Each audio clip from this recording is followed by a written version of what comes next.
The Green Mile cast shares what everyone else never realized. It has been ranked as one of the greatest adaptations of Stephen King's work ever. A movie so emotionally powerful that even the most hardened viewers confess to crying. A tale which managed to make us fall in love with a man on death row, The Green Mile. To countless film fans, this story of supernatural healing, injustice, and redemption is one of the most emotionally shattering movies ever made. But what if I were to tell you that under its familiar guise exists a universe of secrets that even the most loyal fans have never discovered?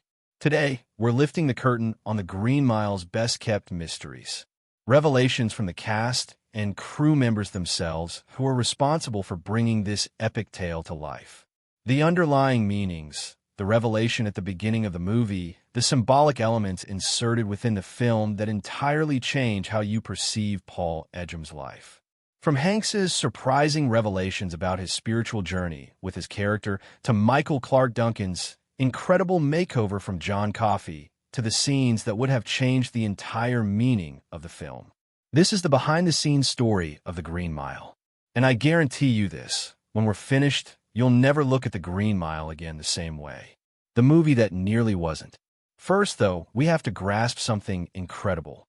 The Green Mile nearly didn't make it to the big screen at all. Following the box office failure of The Shawshank Redemption, yes, believe it or not, that movie was originally thought to be a box office flop. Director Frank Darabont was reluctant to do another Stephen King prison tale.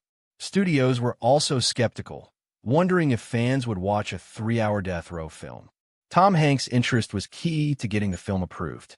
His stardom post-Forrest Gump and Saving Private Ryan caught studios' attention, but even then forcefully pushed the film's running time well. Some individuals acknowledged that Darabont risked everything by not compromising the film's running time.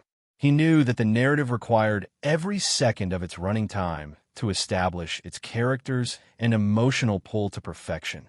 This dogged commitment to artistic integrity paved the way for what would prove to be one of Hollywood's most emotionally charged movies.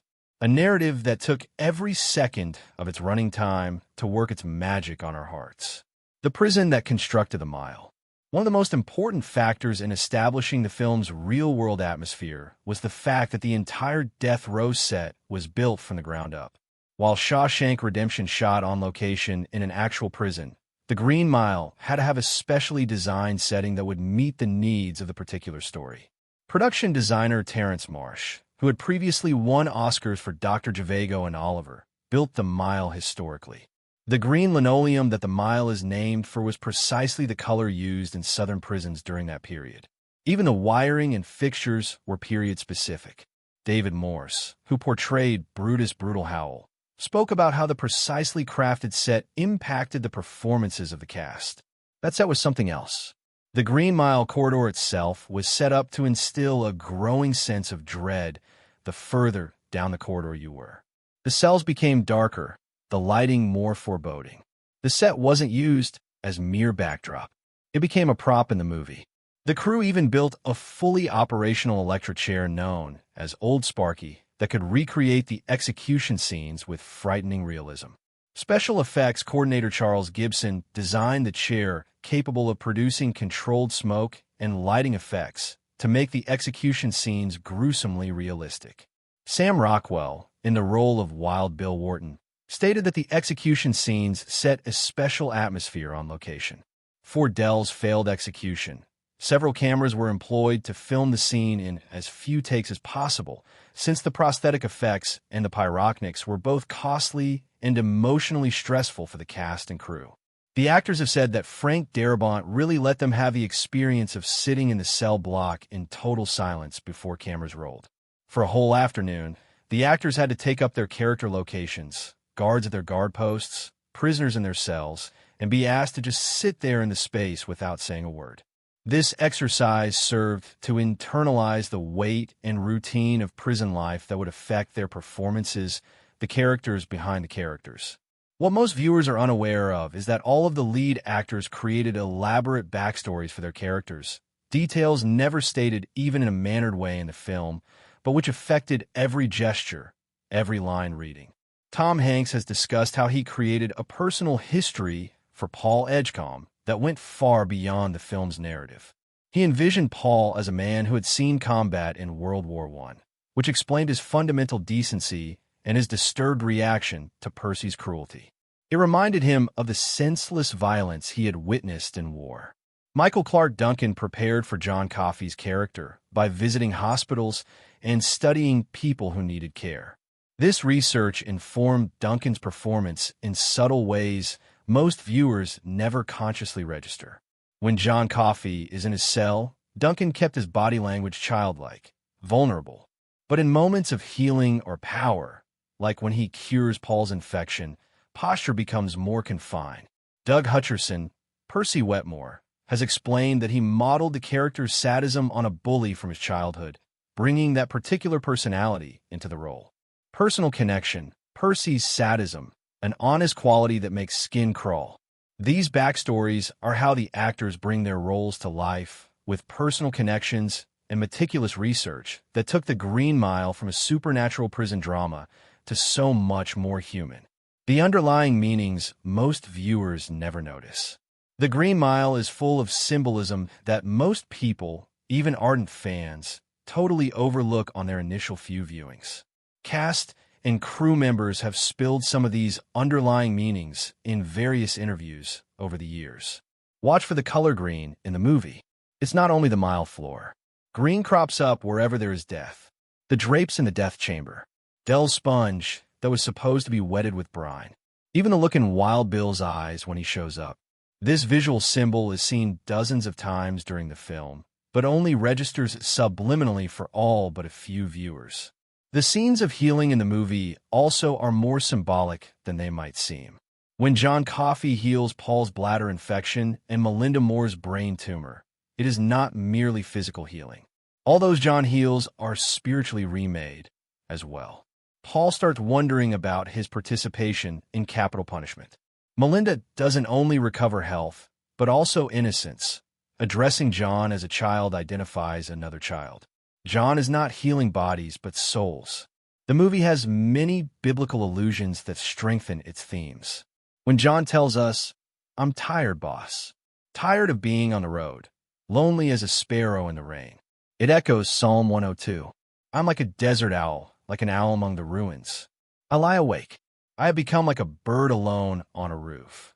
Resounds with biblical language of submission to divine will. The mouse is more than meets the eye.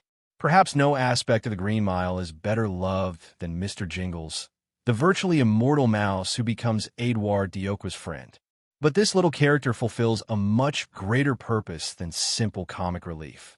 The mouse is really the moral compass of the entire movie. Pay attention to who is kind to him and who isn't. It's the initial test of character we witness. Dell, despite all his sin, is kind to this little animal. Percy attempts to kill it just because he can. Paul wants to ignore it first, but then does make a decision to save it. That decision anticipates his eventual decision to save John Coffey. Mr. Jingles is also a test case for the movie's core question. Do the weak deserve to be protected even at an individual expense? Each character responds to that query and how they treat the mouse long before they must respond to it when it comes to John Coffey. This well-thought-out symbolism adds a new layer of meaning to the movie's epilogue, where we find out that Mr. Jingles lived for decades longer than a typical mouse would. Like Paul, he bears the blessing and curse of John Coffey's touch, the memory of supernatural grace in a very mundane world. Weather as storytelling. The most understated yet powerful trick in the Green Mile is the way weather is used to tell the story. The weather outside, the prison mirrors what's going on emotionally within. When there's a savage thunderstorm on the night of Dell's failed execution, the day John admits the truth to Paul, the day is unnaturally quiet and still. Conversely, John's execution is carried out on a moonlit night. Nature at its most beautiful and peaceful, which is also the level of peaceful acceptance John has achieved. Most importantly, when Paul goes to Coffey's grave during the epilogue, we witness the first genuinely sunny day in the entire movie. The last cemetery scene is the only one with actually good weather. All the other scenes that take place outside are clouded over, rainy, or filmed at night. The sun does not actually shine until Paul has carried the weight of his tale for years and at long last tells it. This visual storytelling device operates so gently that the vast majority of moviegoers never even realize it consciously. And yet, it influences the emotional timbre of each scene. The prison is in a constant state of darkness, whereas peace, real peace, is shrouded in light. John Coffey's terror of the dark. For most fans, the scene when John Coffey admits he is afraid of the dark prior to his execution is the emotional peak of the movie. I was scared of the dark. This compelling moment is taken verbatim from Stephen King's book, in which Coffey's phobia of the dark is clearly outlined. Why this scene is such a success is that it humanizes John Coffey. All his supernatural abilities and Christ-like imagery aside, he still feels a very human fear that speaks to people on a deep level. The gentle giant who can heal others still requires human empathy himself. This is part of John's personality that changes everything we know about the guard's last act of not covering John's head with the typical hood during the execution. It's not protocol being violated. It's a gesture of immense mercy on the part of a man who is terrified of the dark. The Percy-Wild Bill connection. Perhaps one of the scariest set of connections in the Green Mile is between Percy Wetmore and Wild Bill Wharton. The two men symbolize two types of evil. The institutional type, symbolized by Percy and his political associates, and the anarchic type, symbolized by Wild Bill. The scene in which Wild Bill hauls Percy about and mutters obscenities into his ear, traumatizing him in a freezing later on during Dell's execution, provides the key connection between these two villains. Likewise, Percy's karmic justice in going mad from the evil he breathed in because of Wild Bill's is created by John Coffey in a poetic bookending of their story loop. Studio execs allegedly insisted that Percy's role be minimized because he took away from the center story. Darabont realized that without revealing to us this more prosaic, bureaucratic evil in tandem with Wild Bill's explosive chaos, John's death wouldn't be as morally resonant. We wanted to find out how systems save the Percy Wetmores of this world and condemn the John Coffeys. This makes Percy's final destiny, catatonic in an asylum, even more tragic. The man who used his power so cruelly ends up as helpless as his previous captives, shielded only by the same system that he abused. The miracle on the Green Mile, not what you'd expect. Although the vast majority of viewers interpret the main miracle of the film to be John Coffey's healing ability, there's far more to the film than that. The true miracle is not John's paranormal powers. It's the ethical awakening he engenders in Paul and the rest of the guards. These guys enter the movie as parts of a killing machine, simply doing their duty. By the end, they're willing to risk everything, their careers, their liberty, possibly their lives, try to save an innocent man. This awareness turns the movie into something much deeper, a reflection on how even in the most strictest systems, human conscience can emerge and result in moral courage. John gets his own miracle too. He meets men who are willing to treat him with respect and take him at his word for innocence, even if they cannot rescue him. After a lifetime of fear and miscomprehension, he finds compassion. That is no small miracle. This multidimensional comprehension of miracles explains why the film has struck such a deep chord with viewers. It's not merely a tale of miraculous healing. It's a tale of moral awakening as a miracle in ordinary people. The ability to see injustice and not cooperate with it, even at one's own expense. The iconic conclusion, virtually entirely different. The most important thing one can learn about the production of Green Miles is that it nearly had a completely different conclusion. The stunning epilogue featuring an old Paul Edgecombe, still very much alive decades later because of John's touch, was almost cut from the film. Studio executives reportedly pushed to end the film with John's execution. They argued that the epilogue with the elderly Paul living at a nursing home was unnecessary and that the film was already too long.